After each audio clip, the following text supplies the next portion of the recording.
The most unexpected challenge would have to be when I found out that my college was closing because they didn't tell us. I was midway through my spring season.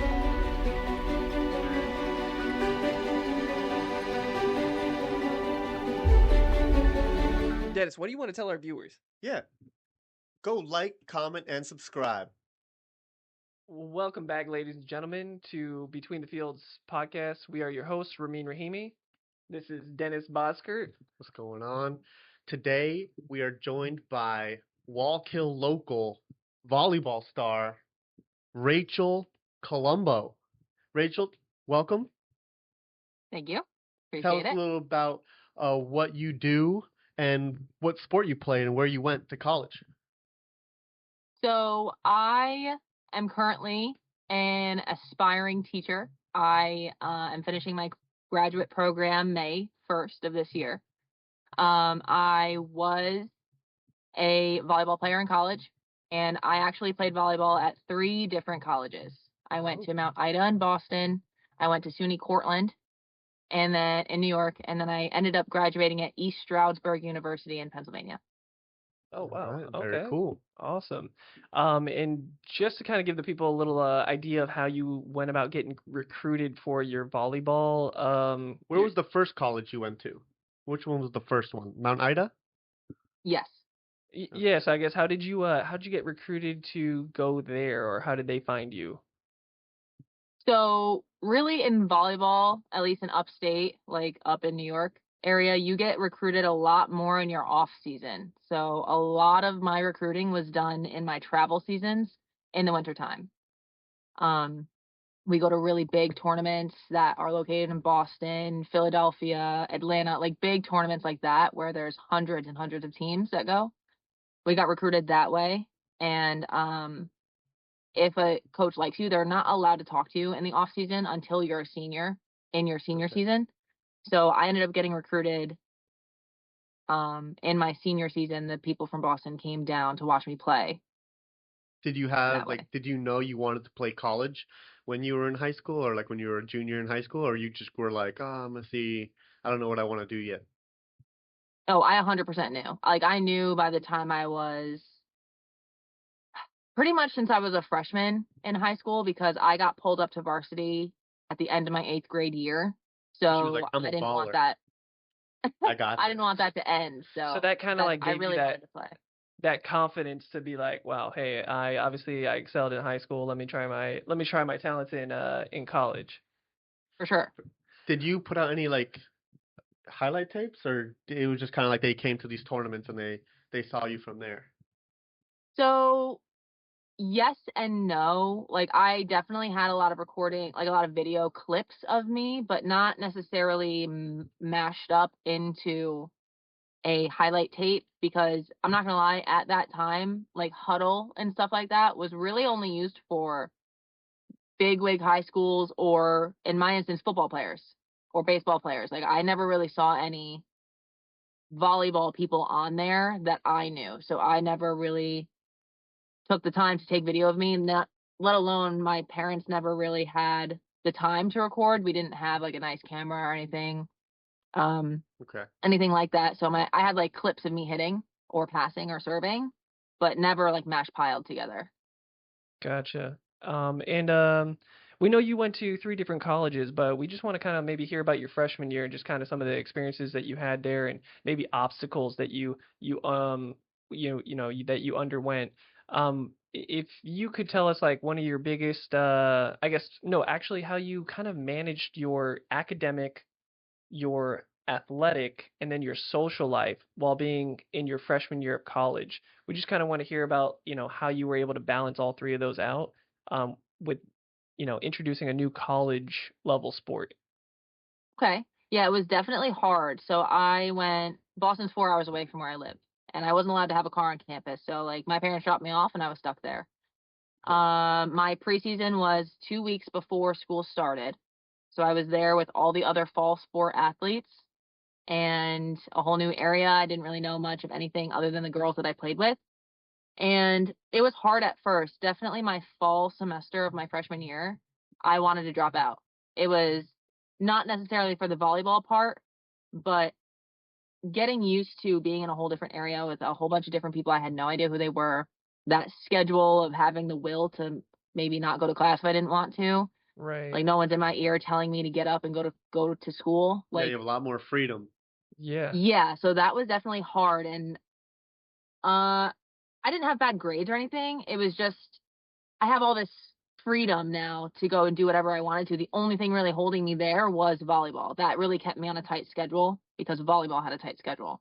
I ended up having 2 jobs and being an athlete in my freshman year. I worked at a Boston Sports Club across the street from my college, and I worked at Panera Bread in town.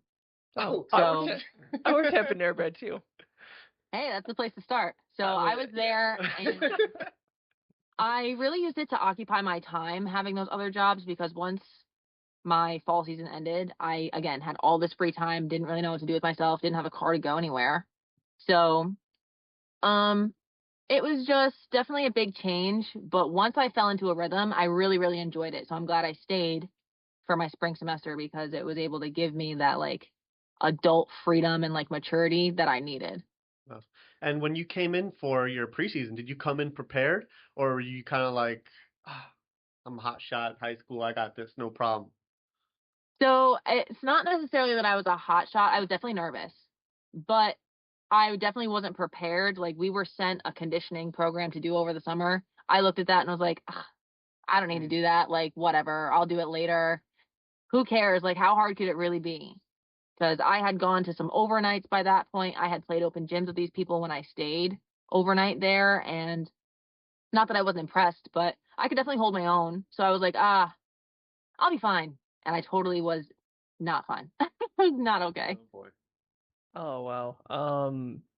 So we also want to know because you were in 3 different colleges. Did you change 3 different colleges? Did you change majors throughout those 3 different colleges, or did you have the same major throughout your whole college experience?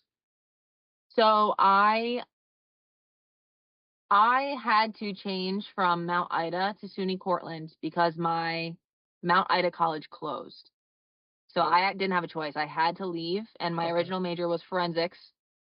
I was dead set on it. I was so good at it. I loved everything about it.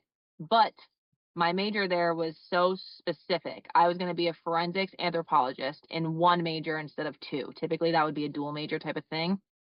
But they were going to get me in and out in a 4+1 program and a 1 major program instead of 2. Now, when I had to leave, I couldn't find any other school that had that or that was willing to make that accommodation for me. So Right. I joke around, I switched from dead people to alive people. And I now switched to exercise science, which is what I stuck with throughout the rest of my college career. But I didn't want to be in a laboratory all day. I just didn't want that. I would have wanted to be out in the field, in the forensic setting. So I figured kind of a I'll big just switch. change. Yeah, I figured my second hobby was exercise. I loved exercising. I loved working out. I loved being better. So Yeah. that was just That's the my reason fallback why job. I graduated in the same exercise science field, and that was the main reason. I mean, before even knowing what exercise science was, I kind of heard that it was the easiest major when I got there, Hmm. and I just picked it because that's what my roommate was doing. I was like, oh, sounds easy enough, perfect. And then kind of as Yeah. I got further into the program, I was like, oh, that's pretty cool. I learned about the biomechanics and kinesiology, about how all the muscles move and this and that, and also you learn to like strength training and like creating your own workout programs and stuff like that. And I just kind of loved it, but in the end, I didn't want to be a physical therapist or a chiropractor, which is kind of the 2 routes where the major Yeah. leads. Same. Um, But one and of the questions, oh no, no, go ahead, let go me ahead. hit this little Yeah, question yeah, here. yeah. Let's hear it. Little No, question, yeah. Pooh. So going kind of bringing it back to like your first year. I know we just talked about how you left and everything, but what was the most unexpected challenge you faced in your first year, and then how did that affect you emotionally? The most unexpected challenge would have to be when I found out that my college was closing because they didn't tell us. I was midway through my spring season because in college you get your fall season, your main season, and then you get a spring season, so you don't lose any momentum and you still have that structure. So I was halfway through my spring season. I had just actually finished an individual lesson with my coach, and someone came rushing into the gym and was like, "Coach, did you see this? Did you see this?" And we all opened our emails, and that's when we got the notification like, "Hey, school's closing. You have." It was April. It was about April time. May is when everyone graduates, so you had about 2.5 weeks to find a new school. Oh, And it was pretty overwhelming because I just started to like it there, like fully be involved in the school. Like, this is my place. I loved it. I was comfortable with my surroundings. I had 2 jobs. I had a bunch of friends now. I was comfortable in the sport. I was getting better. I was starting. Like, everything was falling into place just for it to be ripped away from me. And I had to start over again. And I was just so frustrated. And I had a bunch of other college coaches looking at me, talking to me, but it just wasn't the same. Like, I had like a new family, and then now they were all going separate ways. do you think that So affected you going into the new college with the new definitely, team? because I feel like as a transfer, it's even harder than coming in as a freshman because now you're not new. You have expectations of you, and you also have like this edge, like everybody already has a bond, and now you're this newcomer coming in the middle of everything. Like, it's one thing if you're a freshman and you can just kind of fit in, but as a transfer, you're like the outcast. Like, oh, you don't really fit in here. So it was No, that's true. overwhelming, and then I just knew I wanted to play volleyball. So that really drove my search. Like, yeah, my major, obviously, I should have been more attentive to, but I really just wanted to play volleyball. So any school that would talk to me about volleyball is what I went with. And so that's how I ended up at Cortland. Okay. But that was definitely a big, overwhelming thing that was hard to overcome because I felt so let down. I had to change my major, my team, my everything. Yeah, a lot of things De- weren't going your way. Definitely adapting to change there. Um, and I just want to, I guess kind of want to bring that all together here. As you were, transitioned into your senior year of your student athlete life, what what were you thinking leaving college? Were you ready to enter into your professional career? Did you know exactly what you wanted to do? Were you ready for that experience? So leaving school, I knew I was totally done. I did not want anything to do with schooling after that, after college. I was so over it. I wanted absolutely nothing to do with it. I used to say, you could not pay me to come back here. I am so sick of it. And at that point in my career, I had just gotten over COVID. I graduated in 2021. So COVID had just ended Yeah. with my bachelor's degree, and then I moved on to my first master's. I didn't end up finishing because I totally didn't want to go back into school. I only did it because all my friends are doing it, so why would I not do it? Um, but after I graduated, I was like, this is great. Like, I have no deadlines. I have this newfound freedom. This is awesome. But, being left with an exercise science degree, my concentration was strength and conditioning. In New York, we don't have any big schools like that have strength programs. And if you do have strength programs, you have someone that's been there for 50 years. So you have to wait for someone to leave. And that's the timing that I was in, that wasn't happening. Even the high school I went to, we don't have a strength program still.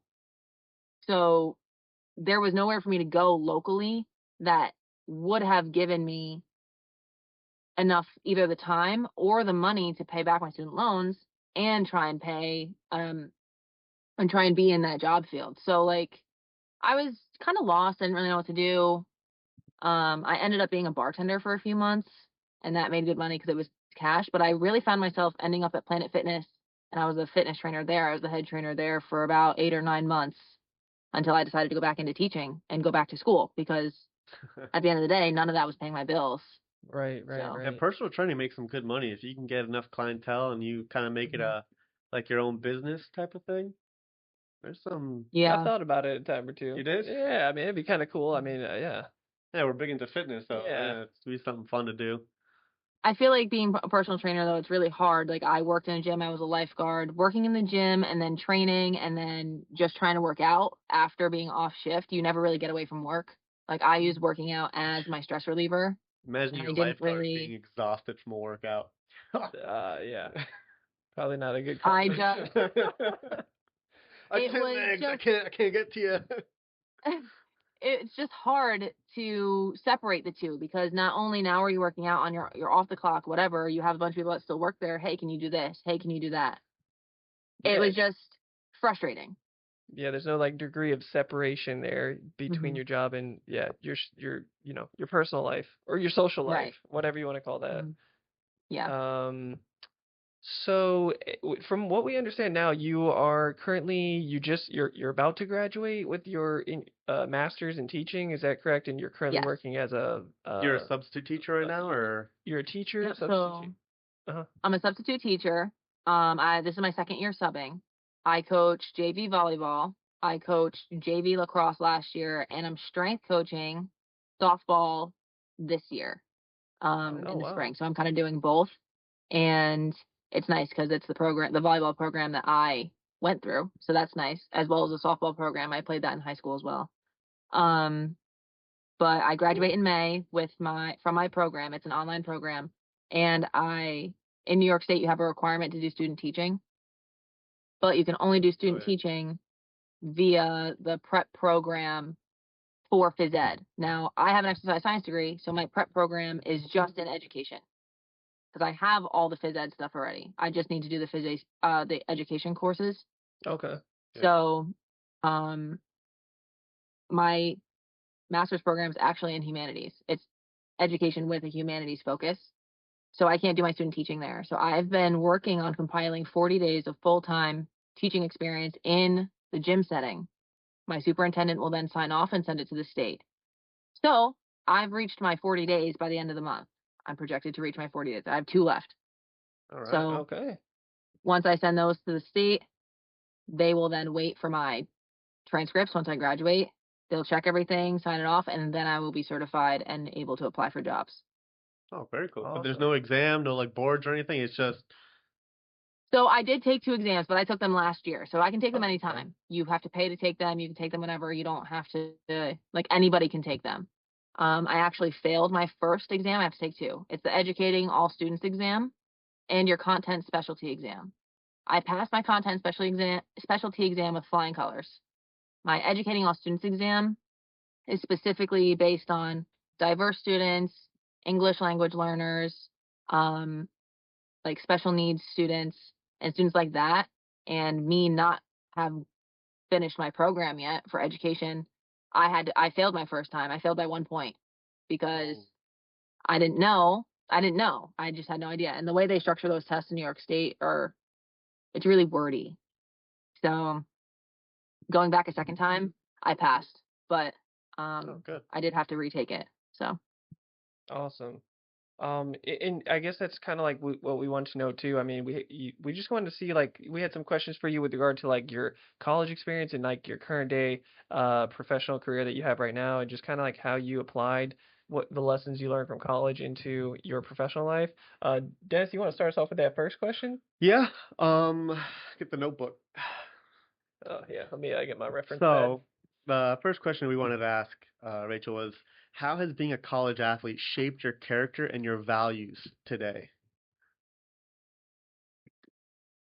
so I would have to say the very first thing I think of when being a college athlete and it's shaping my character is I really value, um, doing things myself and pushing myself and trying to make myself a better person in whatever I'm doing. But I also really value and admire other people's work ethic as well.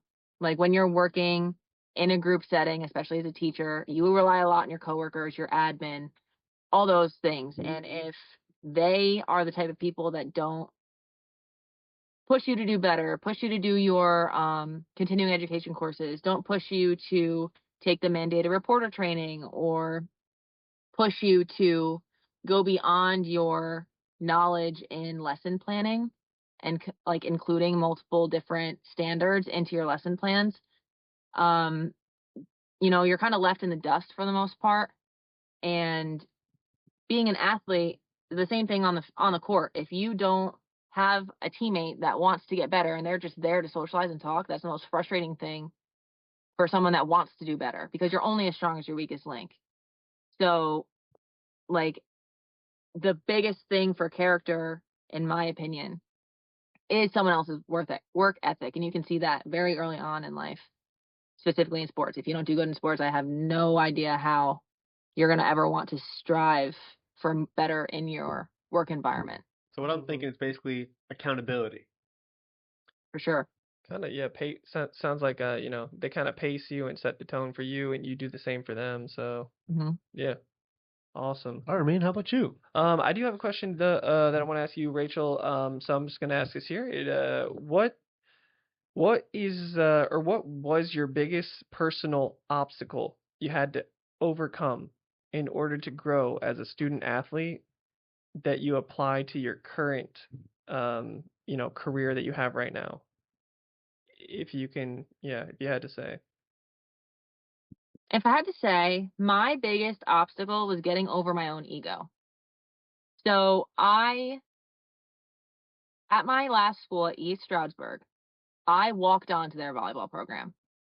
I didn't get recruited. I had to reach out to the coach myself. I had gotten accepted to the school in my spring semester of my sophomore year, but I fully had to make those connections myself. I had to show up every day to tryouts. And it was a tryout specifically for me. There was no one else there. I was the only one trying out. I was the only one in my grade trying out. Everybody else either had a spot on the team.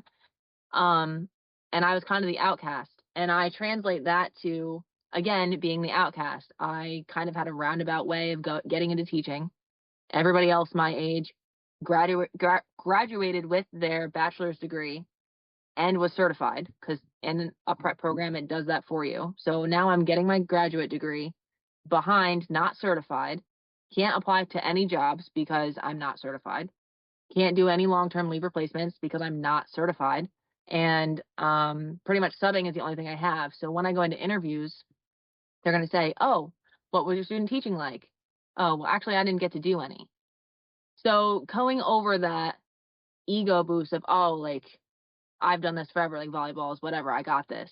Like, they should let me on. Like, I have the skill set," versus having to prove myself. Same thing with phys ed. Like, I've been in exercise science. I've done more than any phys ed teacher does academically.